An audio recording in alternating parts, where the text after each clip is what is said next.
अमान park में सूरत हाल बहुत ख़राब हो गई है। आपको मुदाखलत करनी पड़ेगी इससे पहले कि खून खराबा हो। आपको किसी से बात करनी चाहिए। सदर मुमलिकत आरिफ अलवी और यास्मीन राशिद की मुबैना ऑडियो लीक सामने आ गई। साबिक वफाकी वज़ीर दाखिला एजाज शाह के साथ मुबैना ऑडियो में सारे MNAs और MPs को फ़ोन करके लोगों को लाने का जिक्र किया। अमान पार्क में सूरत हाल बहुत खराब हो गई है। आपको मुदाखलत और इससे पहले कि खून खराबा हो आपको किसी से बात करनी चाहिए। सदर मुमलिकत आरिफ अलवी और यास्मीन राशिद की मुबैना ऑडियो लीक सामने आ गई। मुबैना ऑडियो में पंजाब की साबिक वजीर सेहत यास्मीन राशिद ने सदर मुमलिकत से कहा कि लोगों ने पेट्रोल बम फेंकना शुरू कर दिए हैं। सूरत हाल ये है कि लोग मर जाएंगे, पुलिस वाले भी मर जाएंगे।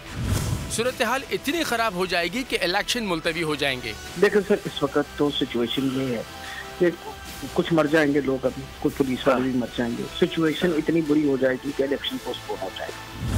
सदर आरिफ अलवी ने जवाब दिया कि मेरी बात हुई है, ठीक है, मुझे असद से बात करने दें। कहा कि आपने कुछ नहीं कहना, असद भी बाहर बैठा हुआ, मैं बाहर बैठी हूँ। ठीक है, मैंने तो ये बात कर दीजिए। साबिक वफाकी वजीर दाखिला एजाज शाह के साथ एक और मुबैना ऑडियो में यास्मीन राशिद ने सारे MNAs और MPs को फोन करके सारे MP MNAs को फोन करो कर लेना जी, पहुंचन बंदे लेके पहुंचन। यास्मीन राशिद ने कहा कि इमरान खान कह रहे हैं कि बंदे लेकर फौरी पहुंचे, जो नहीं पहुंचेगा उसे टिकट नहीं दूंगा। अगर आपको ये वीडियो पसंद आई है तो हमारे चैनल को सब्सक्राइब करें और बेल आइकॉन पर क्लिक करें।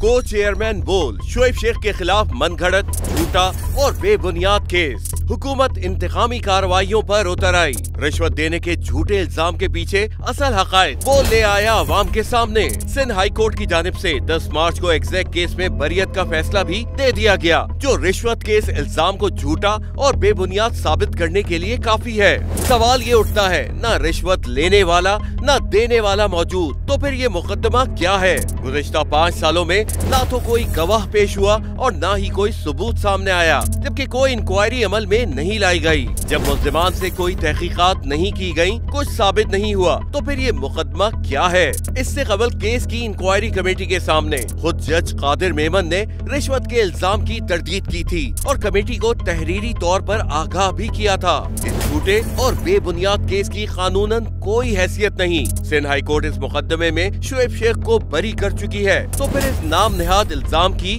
कानूनी हैसियत क्या है? बोल इंसाफ का मुंतजिर है।